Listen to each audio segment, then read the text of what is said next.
All right, everybody, welcome back. This is In Liberty and Health, and I'm very, very thrilled for this conversation today.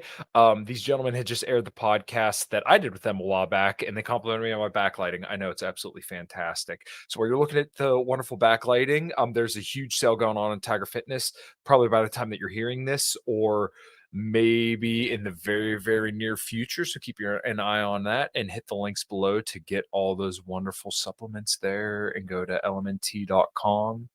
Wrong way, right there. And get the world's best electrolytes and also Fox& and Sons coffee. So I know I'm throwing a lot of stuff at you here. We're going to talk about the revival, your second story, and all that kind of stuff. I really enjoyed talking to these guys before, so I'm sure this could be a very, very fruitful conversation. So I won't keep you guys too long in this portion of the show. Without further ado, let's go.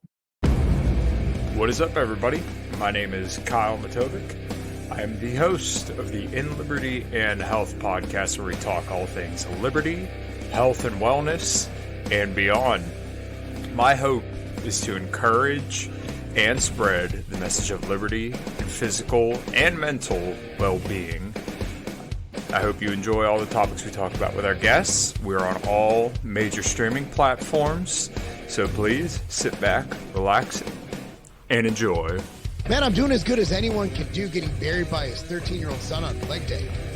I'm not going to apologize for not being on this podcast because I got to go see Metallica. So if that's a problem, kiss my ass. Okay? All right. Corey and Josh, how you guys doing today? Great, man. Good, buddy. Yeah, well, it's an honor to have you guys here. I thought we had a really, really cool conversation when I was on you guys' show. I can't even remember how long ago that was now, but the show just aired. But I was listening to it, and I'm like, man, these guys, like the intro, the flow, and everything. You guys really know what you're doing. You almost could make I don't want to say a professional here, but this kind of guy blush. Well, I don't know what I'm doing. Corey does. So Corey makes the show look great. I just show up and ruin the show pretty much. I'd like to agree with him, but to be honest with you, Josh is actually the he's kind of the backbone of the show. He gets our guests for the most part. He's the best interviewer. I just kind of sit back and I wait until he's asked a good question, then I'll jump in and do a follow-up, you know. Okay. I totally thought you were going to say I'll jump in and ruin it. Yeah, that's true too. Yeah, sometimes. It's nice to hear that I'm the backbone, considering that I barely have one. That's true. Yeah, fucked up hips too. Yeah, I do have mangled hips as well. So yeah. Listen, I was squatting a couple weeks ago. Actually, it's like a couple months ago now, and I remember I got like this real sharp pain in my hip. I never experienced it before, and it freaked me the fuck out. But thankfully, I haven't felt it since. But so I guess let's start with first things first. Corey, since it's your first time on the show, maybe give a little bit of an introduction about how you and Josh met, and then how you guys decided to kind of do this show, and perhaps some of the theme. Yeah. So Josh and I actually met in film school back in. It's going to date us, Josh, but back in 2005. So, so we've been friends a long time. I think we were quick friends, actually. Pretty sure, Josh, you were the first person I talked to there, and we just became quick friends. We both kind of bonded over movies, but then also we're both storytellers. Just that's our thing. We're storytellers. I'm a video producer, so I do a lot of commercial ad work. I do video productions, films, and Josh, he's an author. So we just kind of really hit it off in that way, and it was just kind of natural progression for us to get into podcasting, where we could continue to tell stories, right? And that's why we're titled Second Story. Nice. And Josh, I'm guessing your experience probably wasn't too much different than that. Well, I had no idea that we were friends. I thought we were just colleagues, but that's cool. It's nice to be appreciated. Nice to have some friendship. My experience was very much the same as Corey's. It's funny what we bonded over, because, I'd spent years sort of feeling like I was out of place. Like, I grew up a jock, and I wasn't really a jock. Like, I enjoyed sports, and I still do. I know the two of you hate them, but I love them. And then, as I got a bit older, like my late teenage years, I kind of realized that it was like I was an artistic person. I liked to write. I liked, to watch obscure films and things like that. And I never really found anyone who was like me until I went to film school and met people like Corey and, a couple of our other friends who, were the same way. And we actually bonded over David Lynch movies. I don't know if you know who David Lynch is. He's an artistic director. He's directed some pretty strange films like Blue Velvet, Mulholland Drive, Lost Highway. They're all kind of, I don't know, very obscure, like mind-altering movies. And then, I don't know if you remember this, Corey, but we also bonded over the band Tool, which is my favorite band. No way. I'd never really met anybody who liked Tool. So, my friends now like it. I actually went to Tool like 3 nights ago up here. I went to their concert. Dude, it was a couple of 60-year-olds. They know what they're doing. But yeah, those were sort of the things we bonded over. He's turning 60 in May. Yeah, Maynard is. Yeah, I think April 16th or 17th. Yeah, is his 60th. Yeah, but Danny Carey, their drummer, I think is going to be 63 next year. And it's weird. He walks worse than I do, and there's not many people that walk worse than I do.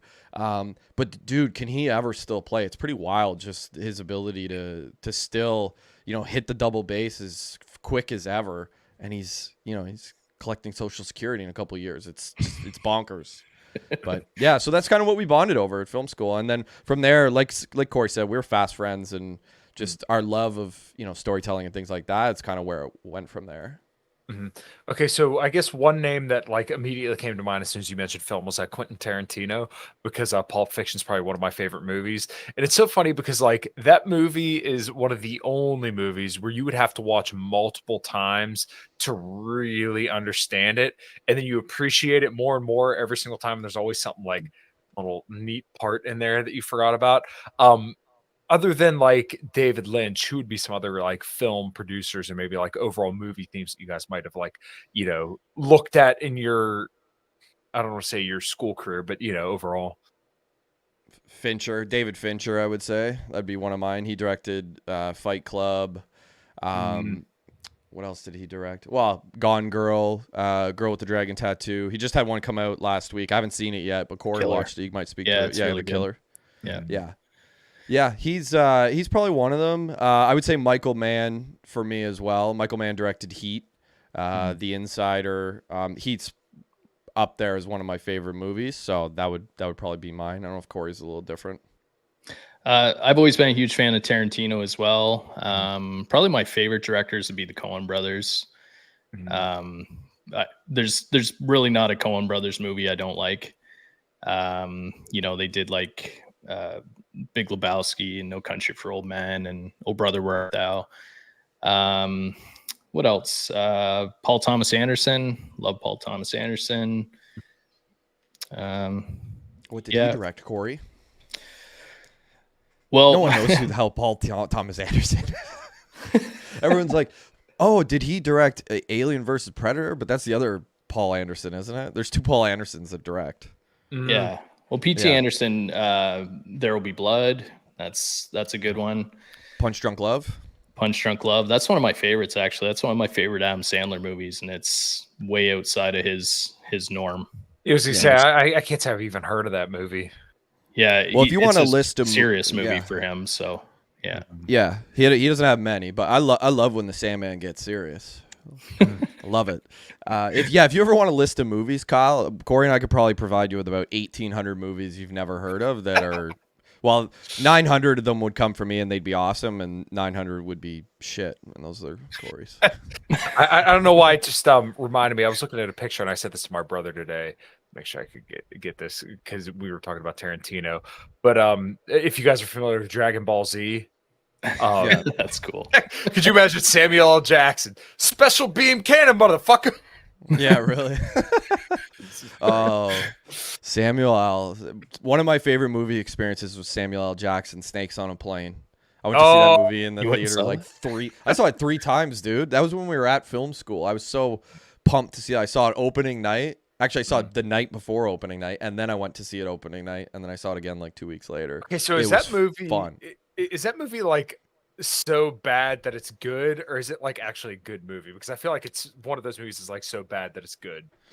Yeah, it's so bad that it's just entertaining as hell. That's really what it is. It's one of those movies where the story is so thin that they just incorporate it's almost like a concept movie. They just had all these cool little scenes that they came up with, and they're like, what's the plot of this thing going to be? And they're like, we don't need a plot. We got Sam Jackson yelling, and we got snakes on a plane. Come on. Get these motherfucking snakes off the motherfucking plane. Yeah, exactly. That's all you need. Just Sam Jackson yelling and a bunch of snakes on a plane. Baby, Yeah, I we mean- got a movie going. Yeah, you just need the potty mouth for that. Now, I heard for the censor version, he said, get these Monday, Friday, or like these freaking snakes on this Monday, Friday plane or something like that. I've seen it on TV, and it is. I don't know if it's exactly that, but it's something pretty close to that, which is actually even funnier. I think It's almost better. Yeah. Yeah, it is almost better, but yeah. Yeah, I mean, it's like when you were a kid, you always wanted to go for the, what is it, like a sexually explicit or like the adult content material warnings on stuff. So you see that, you're like, oh man, this is good stuff. Or like, I don't know if you guys had that experience when you were younger. Looking at video games, and then it would say like rated R, or rated M for mature. You're like, yeah, I want that motherfucker. Oh man, Yeah, I watched stuff that I should not have watched when I was way too young. Yeah. Like me too. all the Van Damme movies, like all the Schwarzenegger movies, like Total Recall, all that stuff. Like I was way too young watching. Oh, all look who that. dropped by. Our dear friend Josh Oh Smith. man, Joshua Smith, what is up, buddy? It's been a minute. Wow. Yeah. Yeah, this is the mashup that he needs. Go Sharks! I hear they're great this year. I talk about hockey, guys. They don't. Josh knows. You guys don't. I don't. Yeah. I don't understand what you're saying. Josh, the big Pens fan, which is funny because like I could give a shit less, but like that's like a 45-minute drive for me to go get like Wiggle whiskey on my way to go watch the Pens if I really wanted to. Yeah, you should just go there to troll me. Yeah. You should just go there one day just to troll me. Go with like a bag of Starburst jelly beans, which is also something that you can only get in the States that I love. A bottle of Wiggle whiskey. Go to the Pens game and just absolutely troll me, and then mail all those things to my house. There are a couple Wiggle breweries in Pittsburgh now, which I haven't gone to the breweries, but man, I would love to. That shit's awesome. Yeah, so I really you know enjoyed what? it. Yeah, I guess that the Sharks are rebuilding. Don't hate. They'll be good So we in a few came years, on. Josh. Let me get this straight. So we came on in Liberty and Health to talk about Starburst jelly beans. Is that what? And movies and hockey. hey, So Okay, yeah. well, you know what? To be fair, Starburst jelly beans, if you're looking to replenish your glycogen stores, are probably a good source of that because they're quick digesting carbohydrates. So, anyways, Don't give this guy another reason to eat more Let me- fucking Starburst Let jelly me write beans. that Man. down. I got a shortage up here. I'm gonna have to head to the States to get some more. We talk to his wife. He'll be like, "No, glycogen store, glycogen." No, he said glycogen, right? Look, I'm Yeah. replenishing. I'm way too dyslexic to remember any of the words that Kyle just said. But you know, you were talking about movies for a second ago. The one movie that I saw that I never should have saw as a kid was RoboCop. I saw RoboCop when I was 6. Yeah, I'll mail you some, Josh. Yeah, RoboCop. My grandfather put it on. He just thought it was a robot movie. Had no idea what it was. My grandfather was, just kind of out of touch with movies and stuff like that. Puts it on, and like an hour into it, the scene where Clarence, I forget his last name, but is it Boddicker? I can't remember the villain's name, but he's going around with this huge gun and he's blowing up cars and people and stuff like that. Yeah. And my dad comes in, he's like, "What are you watching?" And my grandpa's like, he's watching some robot movie. And I was literally 6, and I'm watching like one of the most graphic action movies so of the early gory, 90s or late 80s, I guess. Yeah. Oh, it's amazing. I love that movie. My mom took me to the drive-in to go see the original Pet Cemetery. Jesus Oh my God. Yeah, that's pretty fucking. I saw that brutal when movie. I saw that when I was way too young too, man. And Nightmare on Elm Street and Friday the Jesus 13th, all Christ. those things, man. Like, I've never watched those movies, but I've watched like the death scenes. I don't know why, but like I have this mild fascination with like Mortal Kombat fatalities and like gruesome deaths in movies. Like I'll search them up on YouTube and just like watch it. It's like, oh, fuck, man, that's awesome. yeah. What's your favorite movie, Kyle? Pulp Fiction, probably. I don't watch Okay. that many movies, but like off the top of my head, that's probably my favorite one. Okay, so that is actually your favorite. Interesting. Yeah. I mean, I love Pulp Fiction. I love Tarantino. Well, so back in like 2004 and 2005, I want to say it was probably 2006 at the latest that like episode 3 of Star Wars came out. Were you guys big Star Wars fans or like Trek fans or what's with that? Not Trek fans. I like Star Wars, yeah. I still Yeah, I watch like the that stuff. I originals. watch it with my kids now.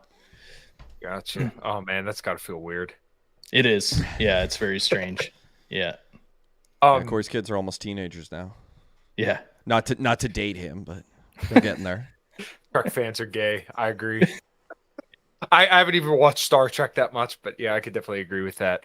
So I guess kind of pivoting over to something that you guys wanted to hit on a little bit and that I think is actually relevant. When you were mentioning kind of decrepit pain with the hips and shit like that. And we were talking about whiskey too, funny enough. You guys have dealt with chronic pain. Now, I know one story that kind of comes to mind is one of my old dispatchers telling me he went to the doctors once and had to get a tooth removed or something like that. And they tried to give him some kind of drugs. And he said, no, I'll just go home and drink a beer. And they're like, oh, well, why not? He said, look, if I feel good, I'm not going to want to feel bad. So he decided to not take pills. So I guess what kind of has been your situation with dealing with chronic pain and kind of what got you to where you guys were at? And Josh, I don't think you and I talked about this about the first time that you were on. So maybe I'll throw it over to you first and you can kind of describe like what got you to where you are and then how you're doing now. Yeah, for sure. So I've dealt with chronic pain since probably about 2006. So I was born with a curved spine. It wasn't curved enough to the point where I needed surgery. My brother actually got spinal surgery when he was 14. I was just under the threshold to get it. So basically, I just wasn't, my back wasn't curved enough. So I kind of grew crooked, basically, but not crooked enough. So I dealt with that. Yeah, oh, dude, my nose is way more crooked than my back. That was a totally separate injury. I broke my nose a lot of times playing hockey. So hockey's a game that's played on ice with a stick and a puck, and Josh knows. Anyways, so 2006, actually, oddly enough, in Thunder Bay, I was there between our first and second year of school, and I kind of got hit by a car.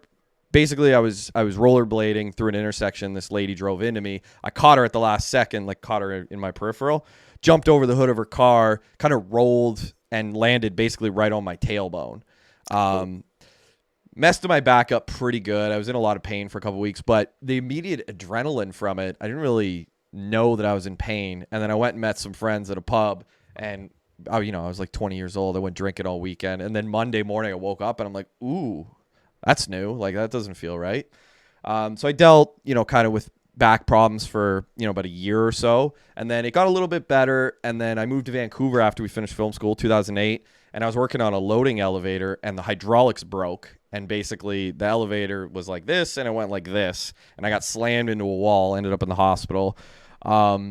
And then basically from then on, my back was never right. It was always something, every year I'd deal with a couple of weeks where I'd have like severe sharp pains down my legs, stuff like that. And this went on basically for about 6 years. And then in 2014, I had spinal surgery. I was good for like 2 years, and then kind of had a relapse with it, and ended up causing hip problems. And then I dealt with hip problems for a few years, and then 2021, during kind of the height of the pandemic, this is ridiculous, but I'm going to say it anyways. I was putting on a pair of pants, and I tore, we didn't know this at the time, but basically I felt this incredible pain. I lost feeling in both of my legs. I fell face first onto the ground. Paramedics had to be called. I ended up in the hospital, and it took them 6 weeks and several teams of like surgeons and stuff like that to figure out that I'd basically herniated a disc in my back and tore both of my labrums and both hips putting on my damn pants. So I'm awesome. I'm obviously a very good athlete, in case you haven't noticed. But yeah, the rolling over the hood, that came from watching all those Michael Mann movies, right? You just yeah, it was Pacino, actually, specifically in Heat, running with the gun. I just felt like Pacino. Yeah. You guys don't have sharks up there in Canada, so in order to jump the shark, you just have to jump a car. Except you didn't make it. I did not make it. Anyways, so that's sort of like the progression that led to chronic pain. So yeah, I've had off and on chronic pain basically since I was like 20, and I'm 38 now. So not a particularly fun thing to deal with through, what's supposed to be the prime years of your life, but it is what it is. Kyle, I remember him on our film sets just laying on his back, like recording sound. Yeah, that was right after. It's just laying straight on his back because he just was fucked up at that point. And like, how old were you at that? So that would have been 2006, 2007. So I'd have been 21 at that point. Yeah, because it was the summer of 2006 that I actually got hit by the car. So yeah, would have been right after that, our second year of film school. Good. Pretty wild. Yeah. Yeah. So I guess one question that I would have is like, were there any kind of like physical therapy routes or maybe like exercise routines that were recommended to you before you decided to go for surgery? Like my mom got into a bad car accident and she had to go through back surgery.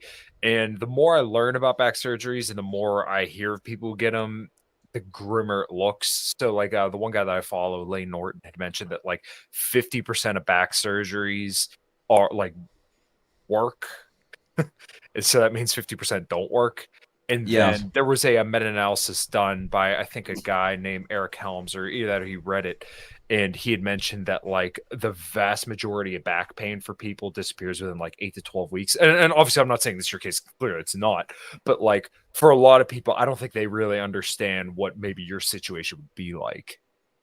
Yeah, it's a great point. So when I went in for surgery, they told me basically it was 60-40 at the time. I went in almost a decade ago to get surgery. So at the time it was 60-40. I'm not surprised to hear that the statistics have kind of gone in the wrong direction. But yeah, that was something that was talked about a lot. Usually, so from like 2006 to 2013, I would go through that cycle where it would be like 2 to 3 months where it would be, pretty severe back pain. I'd be kind of laid up and basically immobilized. And then after about 3 months, I would just go back to normal. I'd be able to go play golf and hockey and baseball again, and life would kind of go on. And then like a year later, I'd sort of have a reoccurrence of it. And then, 3 months later, it's gone.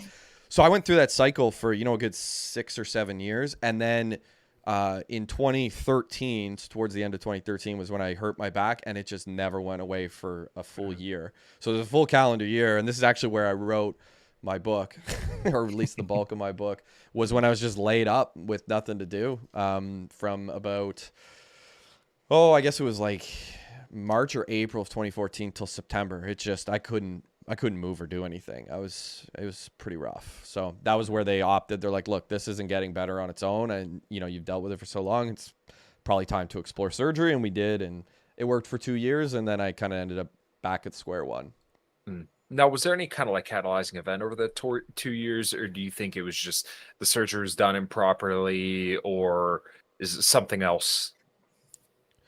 Yeah, it's a great question. It's one that I actually think about a lot. I actually think it was just lifestyle. I was, at a point where my first daughter was born.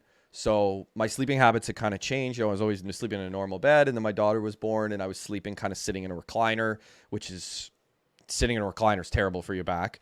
So I think that was one major change. That went on for a couple months until she was a bit older. She was able to sleep, she started sleeping in a crib on her own. So that was one thing. I also played a lot of golf that year. I was playing baseball 3 times a week. So I was super physical into a lot of these things. And it was a lot of high impact stuff. Like, people don't think baseball is high impact, but when you hit as many dingers as I do and you're trotting the bases all the time, running is not great for your back. So I think it was just lifestyle. And then I worked. You were a catcher too, right? In baseball? Yeah, I played catcher. Don't do I'm glad that he added that caveat. I was a goalie too. If you must know. Yeah, idiot. I was a goalie as well in hockey. And it's actually, they believe that it's being a goalie and being a catcher through my teenage years when your body's developing. They think that's probably what's caused the issues in my hips, because the bones grew in a way that was deformed. So I'm actually part of a study up here in Canada to deal with. Yeah, a lot of the guys in the study are all goaltenders too. They're all goaltenders in their mid-30s, and we were the first generation to play this goaltending style called the butterfly, where basically, most goalies would stand up and just hope the puck hit them, but we're the first generation to actually drop to our knees, bounce back up, drop to our knees. So it was constantly putting pressure on your hips and stuff like that. Yeah, it was not a great. It was, I mean, stylistically, it's a great way to play goalie because you have a better chance of the puck hitting you. But in terms of a bunch of teenagers doing it, not a great idea. So that's probably a big part in why I ended up where I ended up.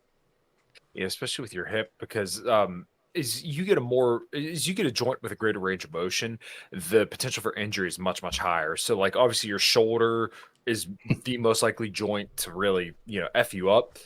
Your hips are probably like the second most likely because you can go back, forth, side to side, not quite as much range of motion as your shoulder does. And then, down on for their elbows, knees, ankles, wrists, and stuff like that. So yeah, man, geez. Corey, so apparently you've had something similar. Do you mind laying out your story as well? His is a Sorry. shoulder. Yeah, it's hard to lay out a story after that one because Josh's is so much worse. But you talked about shoulder, and yeah, shoulder and lower back are my issues. But lately, it's my shoulder, and actually, it's been both shoulders. So it started out as my left shoulder was real bad, and I thought, well, I used to play baseball, I used to pitch, I used to do it. I was active as well. Um, but now like everything's my right shoulder. It's almost like moved into here. And I attribute it to the work I do. Like I do video production, so I'm like constantly using gimbals where like my shoulders are pressed forward. I'm editing for hours and hours and hours sitting in a chair editing. I try to take breaks, but you know how it goes. So yeah, like I'm in physio for it.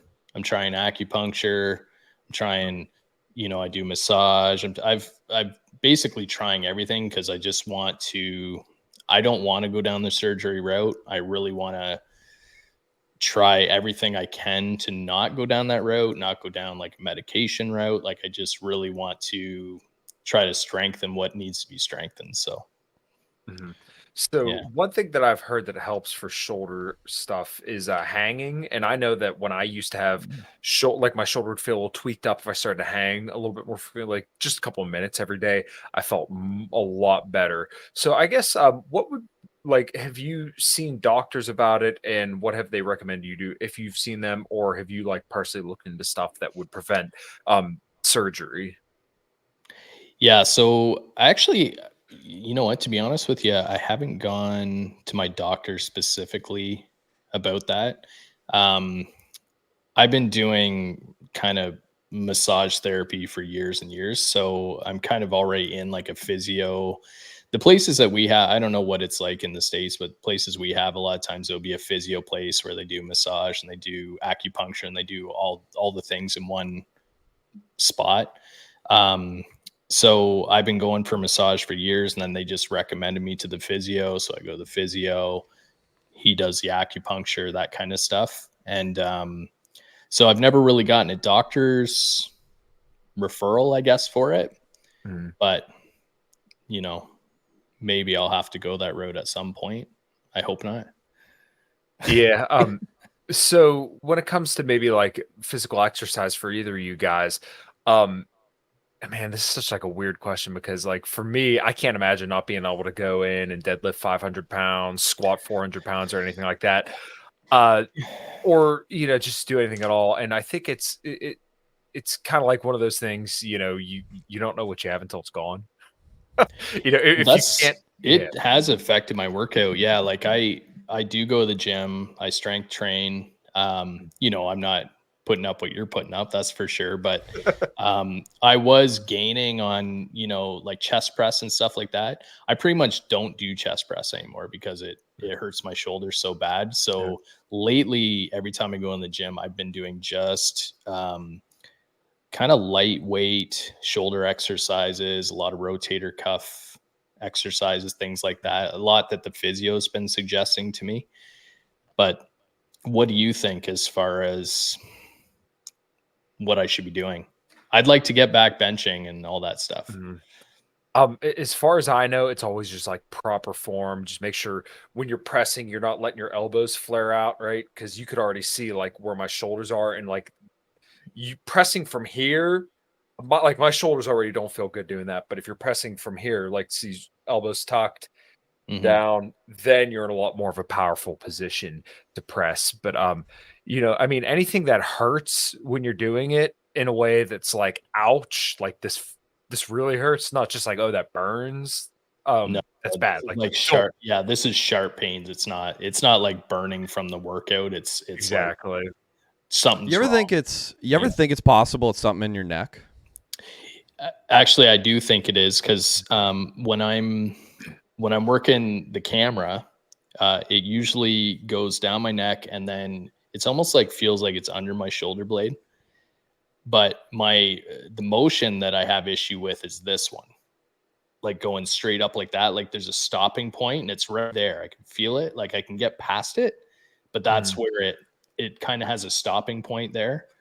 And this, like, maybe you can't see it, but doing like rotations like this, that's what really kind of affects me. So, but yeah, like they have mentioned at the physio and massage that they think it stems up in the neck. I can see that. Yeah, it's kind of funny. Another thing that I thought about when I was 17, I was actually in a car accident and I was texting and driving. It's funny because my yeah, my chiropractor at the time was so good. Sorry, I didn't have my first cell phone until I was 28. So cell phones even invented when you were 17, No, Corey? man. I don't think so. I don't think so. no, Sorry. fuck no. Yeah, look, dude, you got a little bit of salt and pepper, but believe me, if I leave this shit girl out, then I got tons of it. So don't feel bad. All right. One of my coworkers actually, she came up to me and said, because my birthday was earlier this month, like, oh yeah, I just turned 29, and she said, oh, I thought you were like way older, like you give me like dad vibes. I'm like, oh, it's all not very downhill nice. from here, man. Yeah.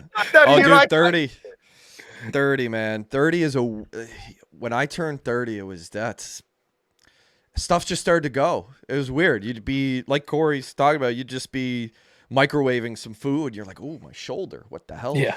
Stand too close to the microwave or something. It's weird. It'd be a weird time. Like, hey, putting on your pants, you end up in the hospital. That's me.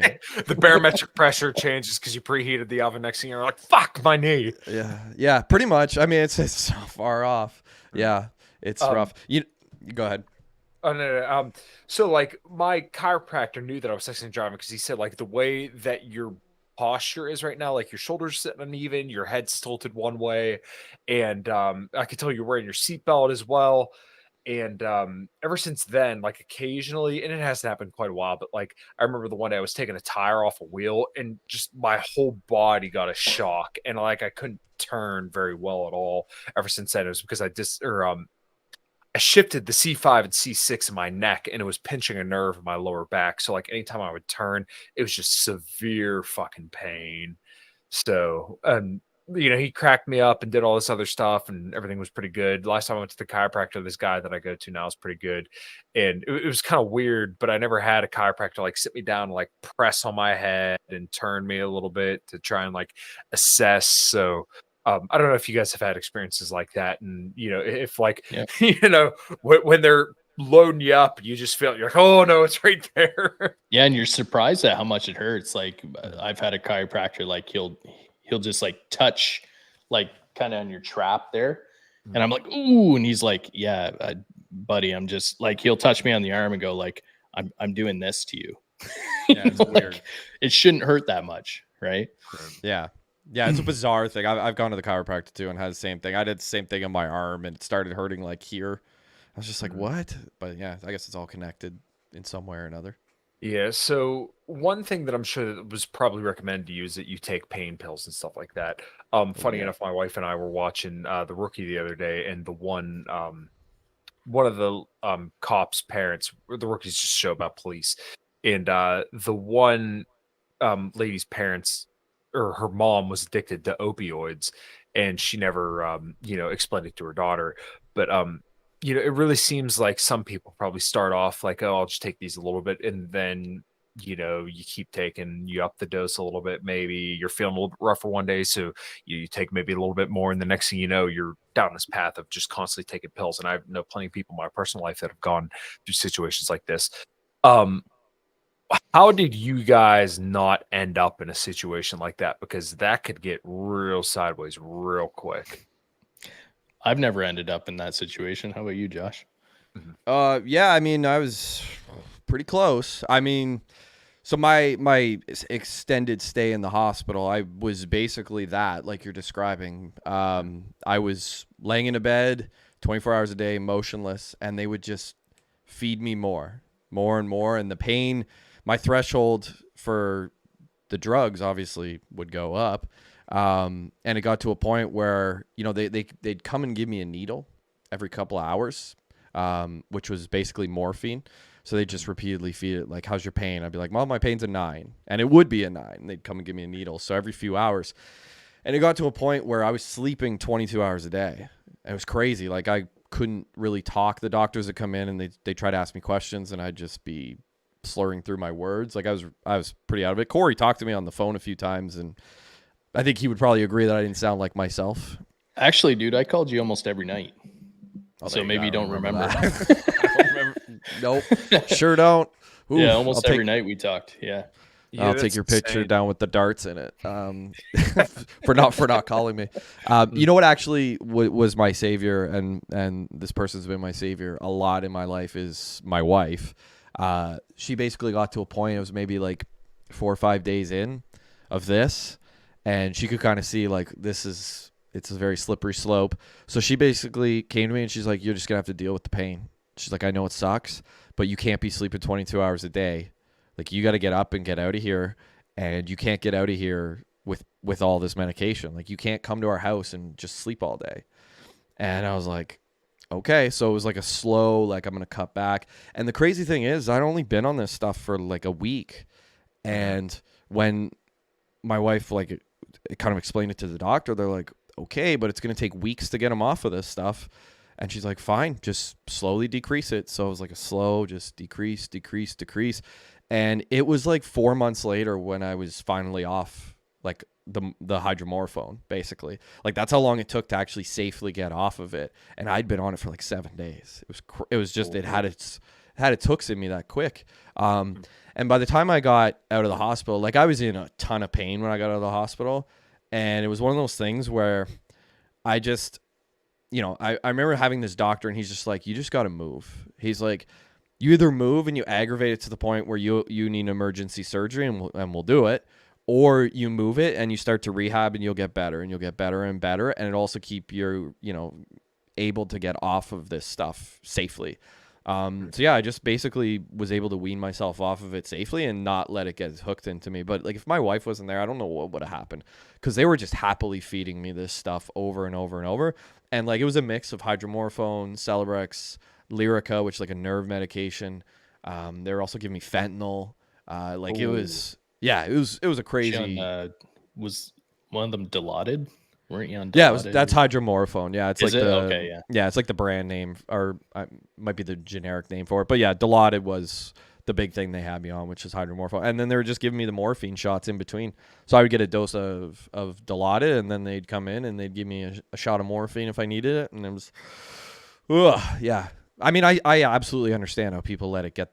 I mean, it's not even let it. It's just it does. It just gets its hooks into you, and it's very easy to let it happen. We'll just say. So I was very fortunate.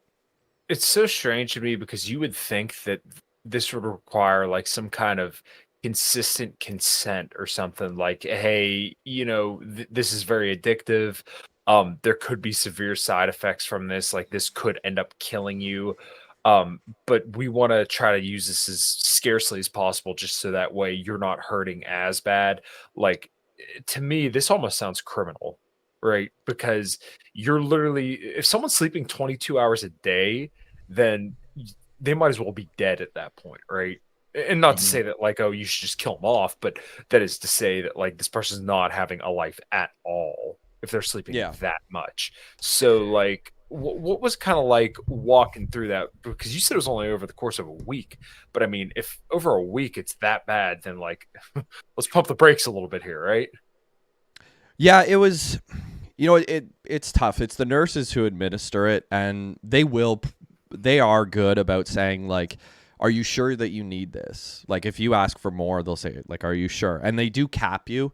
So they have limits that they'll cap you at. And if you get to your limit, then they'll go to the doctor. And usually the doctor is pretty good about saying like, sorry, that's kind of it for you. But I hadn't even gotten close because it was just, I was going up so quick, but I wasn't even close to what the limits were, like the daily limits that the hospital would allow.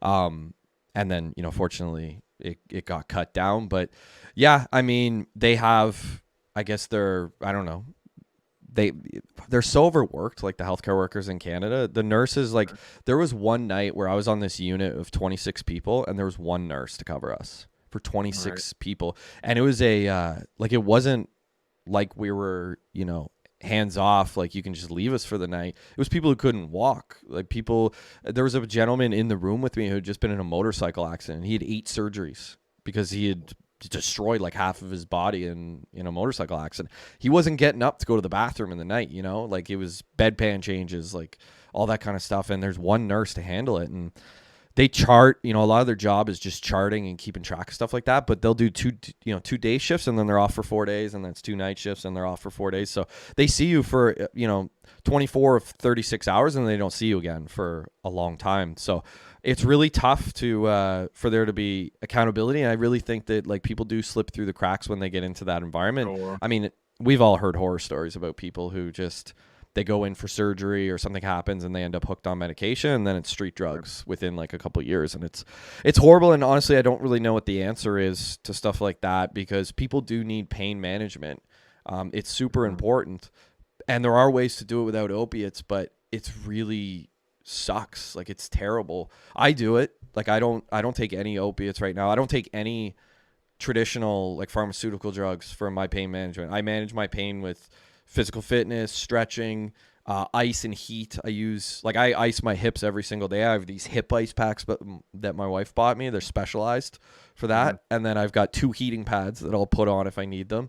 And CBD. I use CBD every day, and it's amazing, the effects of it. So that's what's worked for me. It's not going to work for everybody, but I mean, I feel like there are ways to manage your pain without necessarily getting into narcotics and opiates and stuff like that. But maybe that's just me. So Corey, when it comes to like your shoulder injuries or issues, I remember applying like cooling gel on my shoulder at one point and thinking like, man, this really doesn't do anything.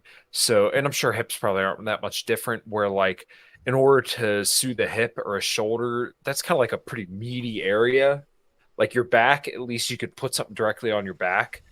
Same with your knee, but like I said, your shoulder or your hips, that's covered by a lot of different muscles and maybe even some fat. So like to get comfort there, that seems like it's a lot more of like a clusterfuck. Yeah. Yeah, definitely. Actually, to be honest with you, the best I feel is after I work out in the morning. Mm-hmm. Like when I'm there working out, sometimes I'm like, oh, am I fucking myself up here? Like, am I injuring myself? But later in the day, or like even an hour later, I'm usually feeling quite a bit better. I just started acupuncture. I've done 3 sessions. Today, it was the first time where I thought maybe something's actually working with that. Mm-hmm. I'm not sure. Like I've never believed that acupuncture actually works, but I'm at the point where I'm like, I'm going to try anything, because I'm not sleeping well. I'm not like, yeah, That's a tough one for sleep. It's hard because like you want to sleep on your side and you just can't, right? Yeah. I do dry needling. I should add, I do dry needling with like my physiotherapist, and that sucks. It's terrible, especially when they're putting, a lot of it is like in my hip flexors, because my hip flexors do a ton of the work to sort of support my body.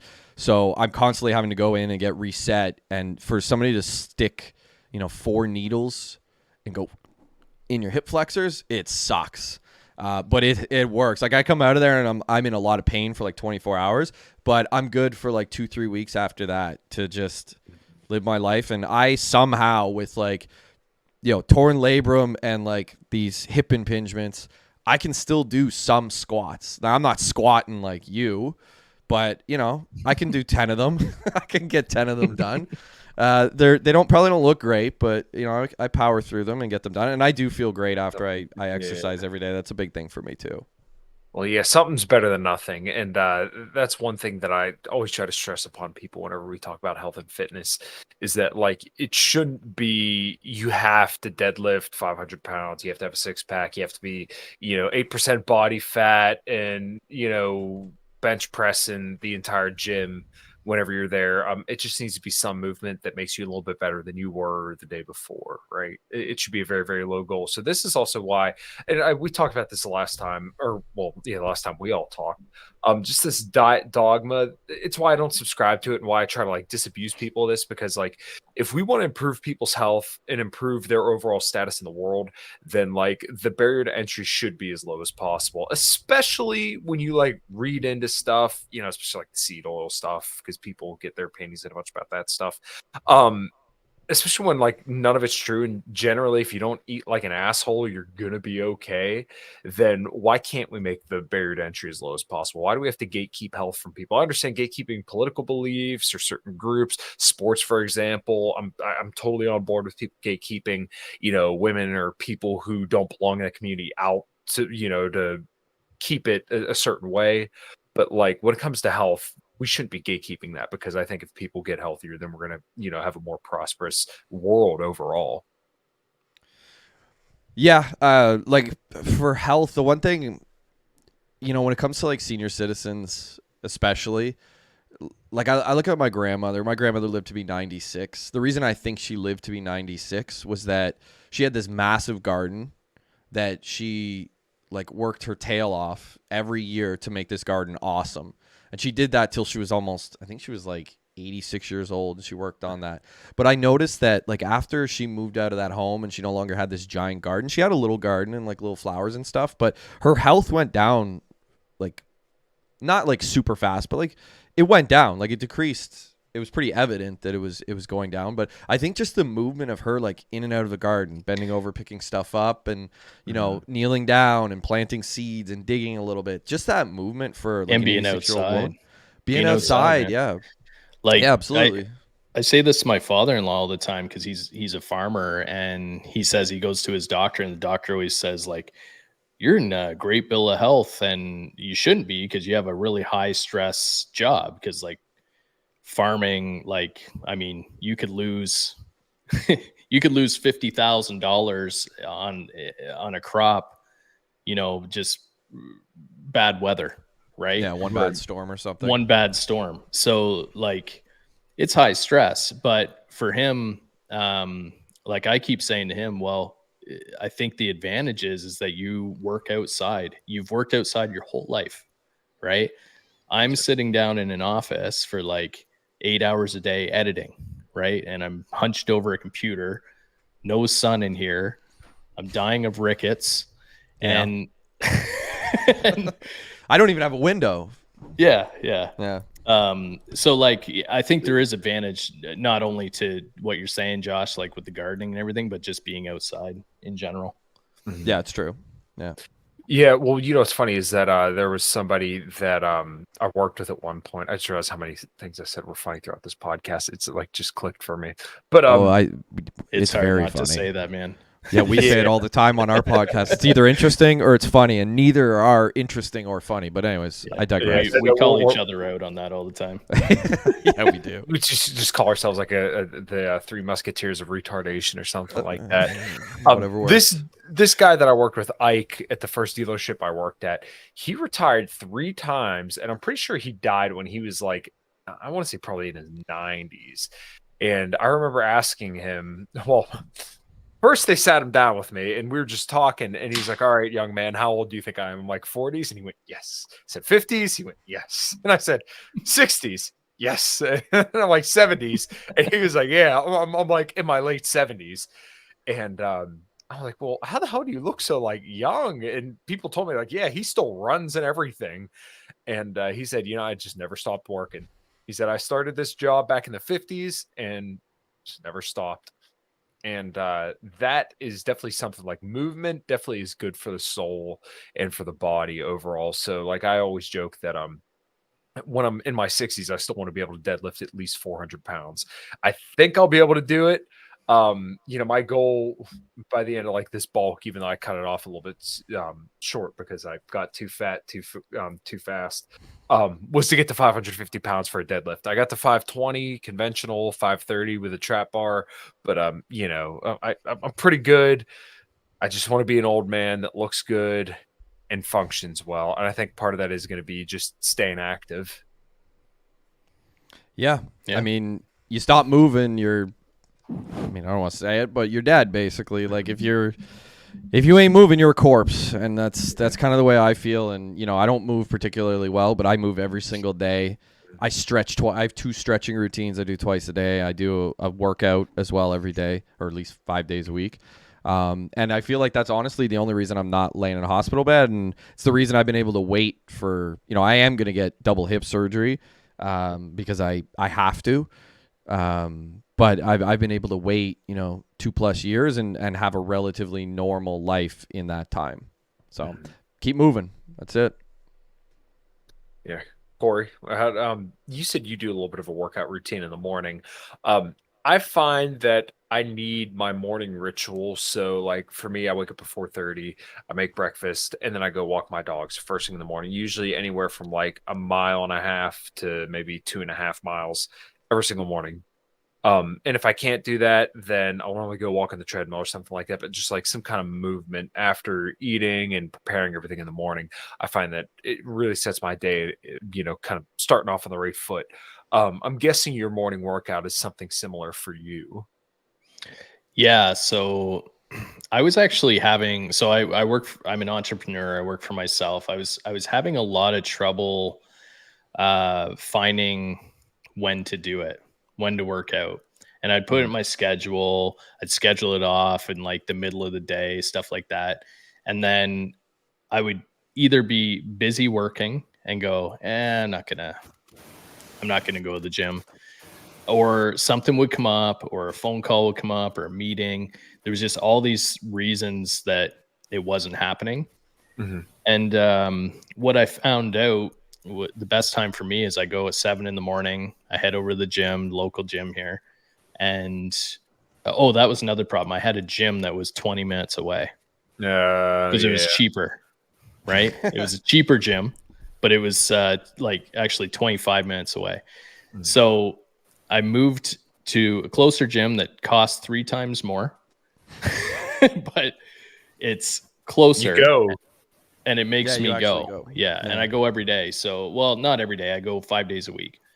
And I go for seven in the morning, and then I'm back home by 8 to get my kids ready for the bus and all that kind of stuff. So, yeah. It's changes like that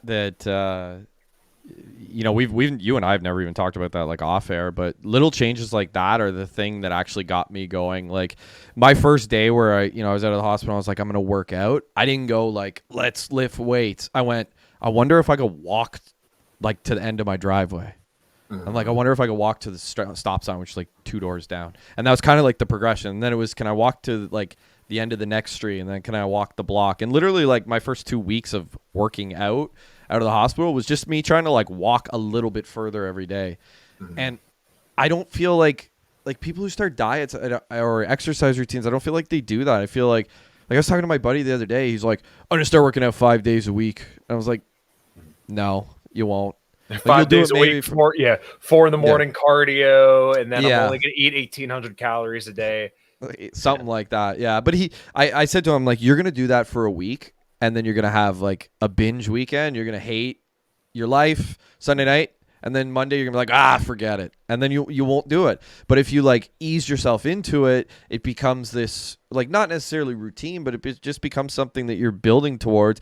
And every day you're just putting another building block on it, another building block. And that kind of wires your brain to be like, I want to do a little bit more today, a little bit more the next day, and a little bit more. And we as human beings, we like that. We like hitting a target and then like going a little bit above it. But you're going to fail if you set this ridiculous target and then even come tiny bit short. You're like, I'm a failure. I quit. That's it. But that's how I feel about it anyways. Yeah, same. Yeah, there was a coworker of mine telling me about he was eating. He's like, yeah, man, I've been losing weight. I've been eating 1,600 calories a day. And he's like taller than me and wider than me. And he has a lot more weight to lose. I'm like, dude, you need to up your calories a little bit. Like, I eat 22 to like 2,300 when I'm trying to lose weight. You're bigger than me and you weigh a lot more than me. You're going to die. Not literally die, but like you're going to hate your life. Like, yeah, it may seem fine right now, but like you're going to rebound so freaking hard and you're going to feel like you just lost everything For what? Because you want to lose weight a little bit faster? No, it's not a rush. Just believe me, weight loss will come slowly. Muscle building comes even slower than that. But like losing weight comes slowly, but you can see the progress, over the course of time. You can see the numbers on the scale. It's very objective. You just have to be patient, and nobody wants to be patient. They want the quick fix. Tell me, let me jump off the bridge to lose 20 pounds, or, F seed oils, go carnivore to, help me lose the 40 pounds I want to lose, when it's like, no, well, let's work our way slowly there. Well, we talked about that previously, just like when you get into these fad things, like, I've done P90X and all these things in the past, and they're great. They work. Like I did lose a lot of weight and gained a lot of muscle in that 30 days or whatever it was. But the problem is it's not sustainable. It's like, and it's not enjoyable. like I wasn't doing it and going, man, this is fun. Like, Yeah, really. Yeah. So like for me, like it's all about what can I do within reason, within my schedule, with having 3 kids and all that stuff, what can I do that's manageable and sustainable and that I actually enjoy doing? So yeah, I think people are like prepared to alter their entire lifestyle for their fitness regimen, and really you can't really do that. It's not like you can change your job just to allow your fitness to kind of fit into your life, or change your family to fit, it's just not possible. So your fitness is going to, and your diet's going to have to work around your life. So it better be something, like you say, that is sustainable. We're actually talking to a guy next week. His name's Ryan Johnson. He's a YouTuber. He started September 2020, I believe. And his whole thing was like, I'm done with yo-yo diets. I want to find a sustainable path to like lose weight, keep it off, build muscle, keep it on. And he's done it over the course of like 3+ years. But people razz him all the time on like Instagram and stuff like that. And he's very like cordial and courteous about like writing back to them and just being polite. But people will be like, oh, look at this guy. Like, he's not in that good a shape. Why is he like a fitness influencer?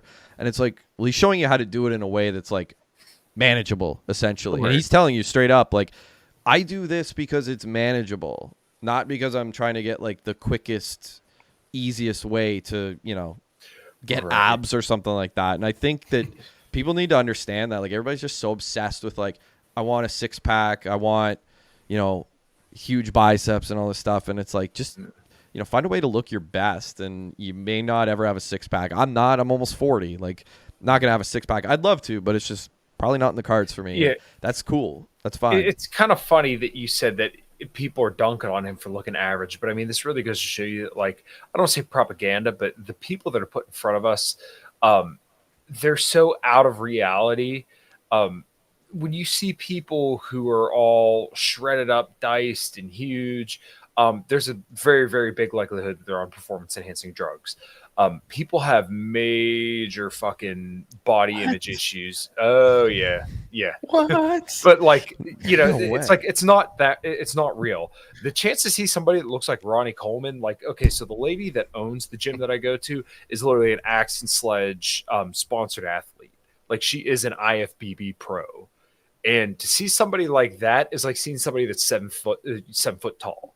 That's how rare genetics like that are. Now, granted, she is on performance enhancing drugs, but like somebody that is like naturally huge, that's like Ronnie Coleman, when you look up pictures of him natural, or Mike O'Hearn back when he was like 14 or 15, once again, their genetics are about as rare as somebody that's 7 feet tall. That's how often you're going to see somebody that's like diced and could stay lean and looks fantastic all year round. For the vast majority of people, if you just get like, hey, I have some definition in my stomach and I can lift a decent bit of weight, I look okay, you're probably doing better than the vast majority of people. So like here in the US, the average guy is 5'9", 194 pounds and can't lift 300 pounds. He can't even bench press more than like 150 pounds. The average guy it's not that hard to be better than average. And I think anybody can achieve better than average by just giving a little bit of a fuck. And that's why I get so annoyed with people who just like want to make excuses after excuses. Like, look, to be not average is so freaking easy. And it just requires you just stepping up a curve this high. But if you don't want to do it, then you could sit there and cry in your mom's basement, or cry that nobody likes you, nobody cares about you, and that the world's out to get you. But the fact is, it's probably just you. Yeah, the thing that kind of bugs me with Ryan is like people would rather spend their time dunking on him than just like finding self-improvement. Yeah. Like just giving that, like you say, caring a little bit more about themselves and being like, you know what, I'm just going to do this little thing and it's going to improve my life a little bit. But now I'd rather trash the Instagram guy or the YouTube guy who's just trying to improve himself a little bit. Yeah, it's kind of I don't know. I think you're right though. Like the people who tend to do that are the people who do feel bad about themselves for whatever reason. And for me, I just look at people like that and I'm just like, I hope you find like an inner peace and, some way to just make yourself feel happy and have it be like organic and a natural happiness. But hopefully they find it. Yeah. Corey? What are you smirking for? No reason. Yeah. You got something in your head. No, I don't. I actually don't. No. No, I know you have nothing in your head. Confirmed. I can confirm that. Yeah, I can confirm that. Oh man. Hey, This what it's like working with this guy, Cal. It's just constant. Constantly. So I entitled the show The Revival because I feel like what you guys' show is about is mostly like a revival of seeing yourself anew, which you guys invited me on, and I really appreciate that, to tell kind of my story. And I really do feel like what I went through, not that it was like bad or hard or anything like that, but like losing the 70 pounds that I lost, now I'm up, I don't want to say back around there because I'm not. I gained like 30 pounds a little bit quicker than I probably should have. But like, I do look a lot better than what I did, all those years back. But like losing 70 pounds and going through the whole nutrition journey, and even changing the way that I felt about myself was very, very illuminating and like very enlightening. So I guess, Corey, I'll start with you. Like for your whole life and kind of like the theme of your podcast, what do you feel like was like a revival or you kind of killing your inner self to become somebody better? What was that like for you? And kind of like, what is that arc? Mm-hmm. Yeah. So that Josh and I both have our own second stories, and that's kind of where this all stems from. For me, I would say we all have pivotal moments in our lives, but the one that's kind of defining for me, at least from a career perspective, was I was working in a kind of a high paid job that I hated. Right. And I got to a point where I was coming home daily and didn't want to even talk to my family, like my kids, my wife. All I wanted to do was just climb into bed, put the covers over my head, and not talk to anyone. That's where I was at because I was just that unhappy. I was extremely depressed. And yeah, a few things kind of serendipitous happened that got me out of that job, but it took me kind of taking a step and going, you know what, I'm going to bet on myself. There's something I've always wanted to do. I've always wanted to be a filmmaker. I've always wanted to be into video production. So I just stepped out and just did it, man. Like instead of saying, I want to do this, this is where I want to be, I said, this is what I am. And I stepped out and I did it. So, yeah, for me, I would say that was my big, like, second story from a career perspective. And I guess I've got, like, over the years, having done that and built a business and kind of, been in this realm where I've been telling everyone's stories, like for a business, that's what I do. It just kind of made sense for us to go down this path where we're networking with people, meeting new people, and telling their stories and trying to find inspiration for other people to kind of do what I did, because I got out of like a real dark spot in my life and came out, when you think like Shawshank Redemption, right? I crawled through a tunnel of shit and came out clean on the other side. That's sort of my story, and what I want to do is help others along their journey and inspire others. But I think part of the way to do that is to bring other people in with inspirational stories and get that out to the world. So, yeah. Nice. Yeah, and I've always found that I think whatever movement you're going to do, whether it be political, health and nutrition, or you name it, I really think that people do need to lead by example, and you need to be somebody that's worthy of that influence, right? So, in the libertarian world where Josh and I kind of inhabit, I really think that you need to be somebody that's worthy of looking up to for people to want to embody the same values as you. If I was 300 pounds and couldn't lift a weight, how would I look telling people how to be healthy, right? I mean, Right. I quote tweeted a picture of Michael Grieger, who's a plant-based doctor. He's written all these books, and he's just a complete total plant-based shill. And he doesn't look good at all. And he's writing books about how not to die, how to be healthy, and stuff like this. But like, dude, you look awful. You're 51 years old. You're a twig. You're balding, and you don't look good at all. So like, who are you to tell me or anybody else how to get healthy? Not to say that like looks are the only thing that matters, but like clearly there's something missing here. He has like a big old pot belly too. So like, I don't know. You can't take people like that seriously. Josh, what would be kind of like the pivotal moment for you? I know you kind of detailed out a decent bit of your like back pain journey, but was there anything else kind of that got a fire under your ass to reinvent yourself? Yeah, I kind of had like two really pivotal moments sort of close to one another. So when I was 25, my father passed away, died of brain cancer. Pretty quick, I mean, it was a very traumatic 6-month period. And right after he passed away, I was kind of like Corey. I was working a job I really didn't like. It was a high paying job, something I thought I would be in the rest of my life, just, making money, kind of working a job I'm not a fan of. And I went on a real like personal discovery for like a good, I don't know, maybe 9 months or so. And at the end of it, I kind of came out and I was like, I got to change everything about my life. And I started what most people would think was like a big start. It was actually like a small thing for me, was quitting smoking. Just making like health changes in my life immediately. I was like, my dad died of cancer. I know it was brain cancer. He never smoked a day in his life. But I was like, I'm going to make that change. And just that's going to give me confidence. I'm going to make a whole lot of other changes.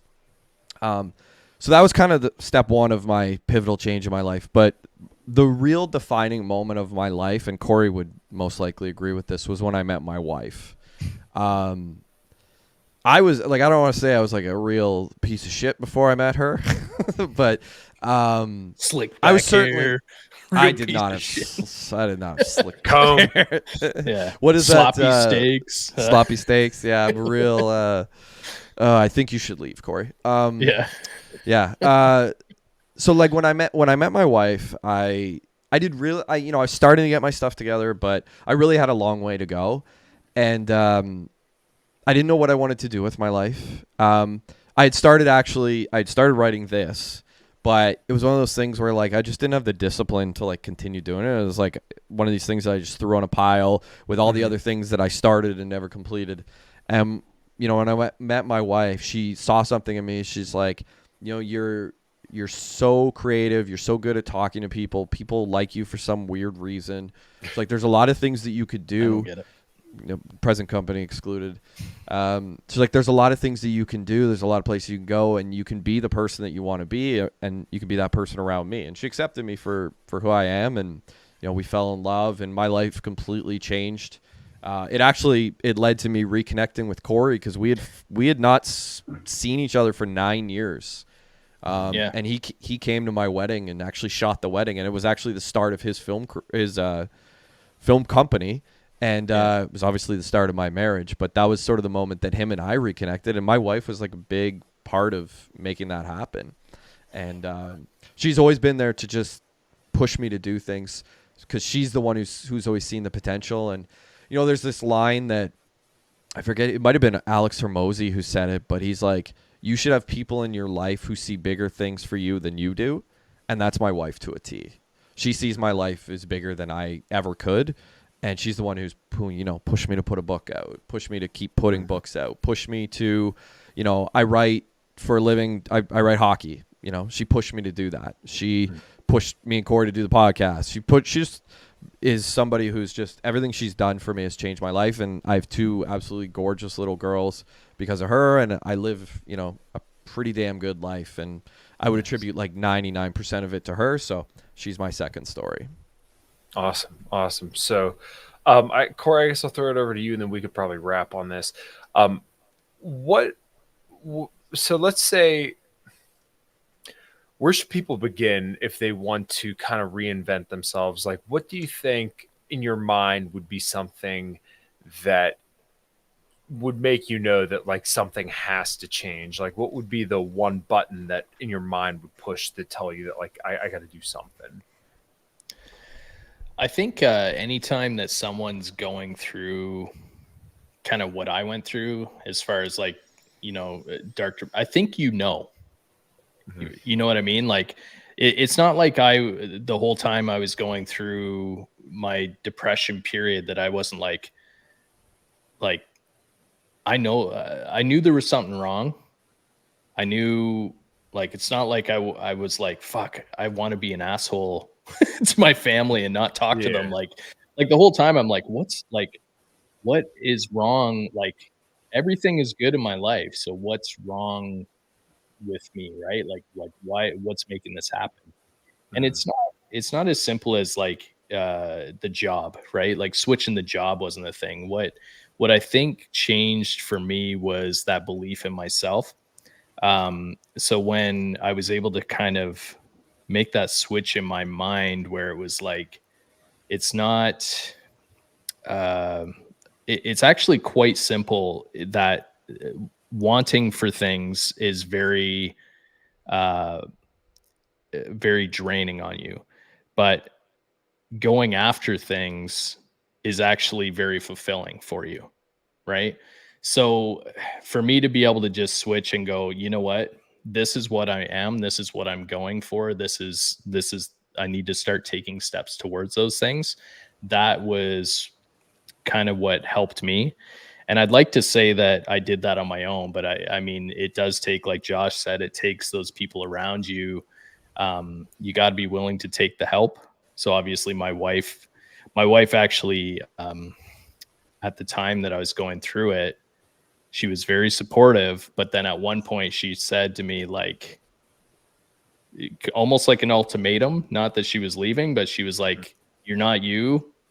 So something's got to change or we're going to change. Right. Like, and that kind of kicked me in the ass a little bit and made me go, you know what, you're right. Something does have to change. So I got to start taking these concrete steps.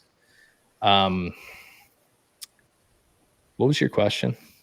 No, that's okay. How does somebody know, or how does someone know? I think you encapsulate it pretty well. I think you do always know. It's just a matter of like what steps can I take toward, what conscious moves can I make towards the thing that I want.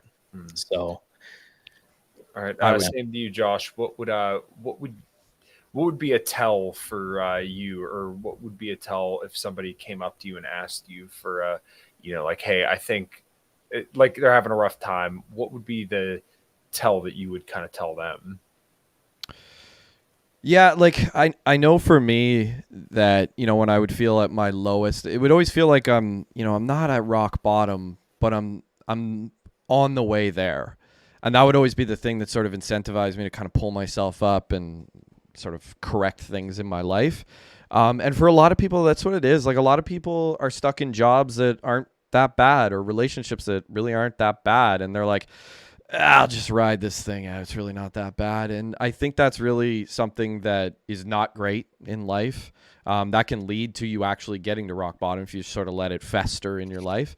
So like for somebody, if you notice a problem in your life, if it's something that subconsciously you are aware of, then it's probably time to make corrections. I think a lot of people just let it sit, and that's why, people develop certain issues in their life. And like I said, I know for me that, I was aware of what my problems were. I just almost needed somebody to point them out. but I was maybe not necessarily the person to get up and go. There are a lot of people out there who will just get up and go on their own, and they'll go on a redemption arc by themselves. And those people I'm in awe of, the ones that are sort of self-starters, and I'm unfortunately not one of those. Doesn't sound like Corey is either. But yeah, being like, if somebody is a self-starter and they're able to do that, that's like an incredible redemption story to hear about. But yeah, generally you are going to need help. And I think, we're like really conscious of mental health, especially nowadays. And, a lot of people say like, it's woke or whatever. I actually think talking your problems out is super helpful. Like Corey and I have some very deep conversations, and I have a few friends, and obviously my wife as well, that we have very deep conversations, and I try to really instill that in my kids. Like, you talk to me about things. And I think people really need to talk their way through their own story. And if they want to become a success story, they need a lot of things. They need moral support. They need advice. They need mentorship. And they need people who, like I said about my wife, they need somebody who wants better for them than they want for themselves. So surround yourself with people like that, and I think you'll be able to create your own story. Beautiful. I think for me, like, depression wasn't my disease. Complacency was. Yeah. Yeah. Well, Right. I don't think we're built to be sedentary or kind of stagnate. I think we are built to struggle to a large degree, and you're not meant to be happy. Your discontent is meant to get you to the next state, right? Like, you're only miserable or you're not feeling right because you're not doing, right? So the happiness for us is in the doing and is in the struggle. And that stuff is very necessary for us to feel like we're actually doing something. Can we end with a wrestling quote? Go ahead. So in professional wrestling, so WWE or AEW, there's this expression, and it's for, wrestlers that are always going after the championship, but they never get it. And the expression for those guys is that the money's in the chase, because that's where they make their money, right? It's like getting close, but never quite getting it. And that's what a lot of life is, right? Yep. A lot of life is just the chase. And that's where you're going to get a lot of your satisfaction, and a lot of the thrills in your life is you chasing after something. And I think as soon as you have nothing to chase after in your life, that's where, like Corey said, you get complacent. And I think that's where a lot of people develop a lot of problems, is that they don't have that thing that they're going after. And to throw it back to a Heat, the movie quote, Al Pacino says, "All I am is what I'm chasing." That's not what all I am is, but it's a great quote, and it's good. No, dude, it works. You guys go ahead, give your plugs. Corey, you go first. Everywhere people could find you, keep up what you're doing, how do they support you? Yeah, so my business is Frameworks Media, so you can find that on frameworks_media. And then, of course, Josh and I are doing the podcast, Second Story Pod. Is that our tag, Second Story Pod? Mm-hmm. Yeah, Second Story Pod. So you can find that on Instagram. We're on Apple, Spotify, YouTube, anywhere you can get your podcast. So please go and check that out. We're on TikTok too. Oh, and TikTok, Yeah. Josh. Chicken and talking. Yeah, so obviously Second Story Pod. I also have a book, Second Story Work. It's available on Amazon. There's also on Audible. The audiobook is available. It is also available as a podcast called Second Story Work, the novel. I think it's about halfway through right now. So every week on Wednesday, there's a new episode out. So if you want to listen to it for free, go listen to it. Apple, Spotify, Google, Stitcher, all those fun things. And then I'm on Twitter, author Jay Sobalski. I'm also on Instagram and Facebook at author Josh Sobalski. Beautiful. Well, guys, I really appreciate your time. I appreciate you having me on, and I'm glad we got to do this. So we'll definitely have to set something up again sometime in the future, whoever, wherever. And yeah, if you guys don't have anything else, we will close her out. Awesome. Thanks for having us, dude. Thanks, Kyle.